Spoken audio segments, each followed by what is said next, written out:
La Marguerite Tridax. Nom latin, Tridax procumbens. Famille, Astéracées. Nom commun, Marguerite Tridax, également connue sous le nom d'herbe du Mexique. Propriétés. Considérée comme anti-inflammatoire, astringente et vulnéraire. Les feuilles sont antiseptiques, hémostatiques et antiparasitaires. Des études ont montré des propriétés antibactériennes, hypotensives, bradycardiques, hypoglycémiantes, antioxydantes, anti-inflammatoires, cicatrisantes, hépatoprotectrices, immunomodulatrices, dépressives du SNC. Parties utilisées. Feuilles, tiges, fleurs. Distribution. La Marguerite Tridax s'est répandue dans de nombreuses régions chaudes du monde entier en raison de sa capacité à s'adapter à différents climats et sols. Botanique.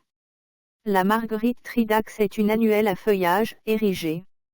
Les feuilles sont en forme de flèche, grossièrement et irrégulièrement dentées, jaunâtre-verdâtre, pointues, opposées, avec des poils sur les bords des feuilles et les tiges. Les fleurs sont blanches avec des fleurons ligulés à 3 dents. Le fruit est un akène dur couvert de poils raides, avec un pappousse blanc plumeux ressemblant à un panache à une extrémité. La plante produit jusqu'à 1500 akènes. Constituants.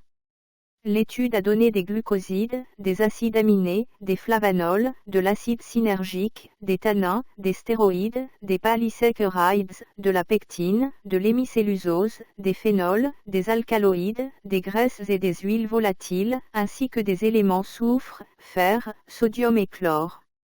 Utilisation culinaire. Les feuilles sont parfois cuites et consommées comme légumes. Médecine rurale. Dans certaines régions, elle est utilisée en médecine traditionnelle pour traiter diverses affections, telles que les infections de la peau, les inflammations et les douleurs articulaires. En médecine traditionnelle indienne, la plante est utilisée comme anticoagulant, répulsif, antidiarrhéique, antidysentérique. Le jus de feuilles s'utilise sur les plaies fraîches, pour arrêter les saignements, et comme tonique capillaire. Le jus de feuille est utilisé pour les rhumes, les inflammations, les vaginites, les maux d'estomac, les diarrhées. La plante entière est utilisée pour les infections à protozoaires, le traitement des ulcères chroniques. En Ayurveda, elle est utilisée pour les troubles hépatiques, l'arthrite, les brûlures d'estomac. Également utilisée pour la croissance des cheveux. Au Nigeria, la population locale utilise les feuilles comme traitement pour réduire la tension artérielle. En Afrique, on utilise les plantes entières séchées, pour la fièvre, la toux, les maux de dos, la diarrhée, l'épilepsie. Les feuilles séchées sont utilisées pour le paludisme, les mycoses gastro-intestinales, et pour panser les plaies. Les feuilles sont utilisées comme traitement contre le catarrhe bronchique, la dysenterie et la diarrhée.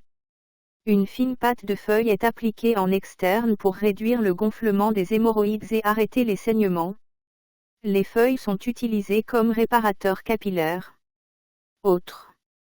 La fumée produite par la combustion de la plante est utilisée pour repousser les moustiques.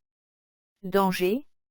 Le contact avec cette plante peut parfois provoquer une irritation de la peau aux personnes sensibles.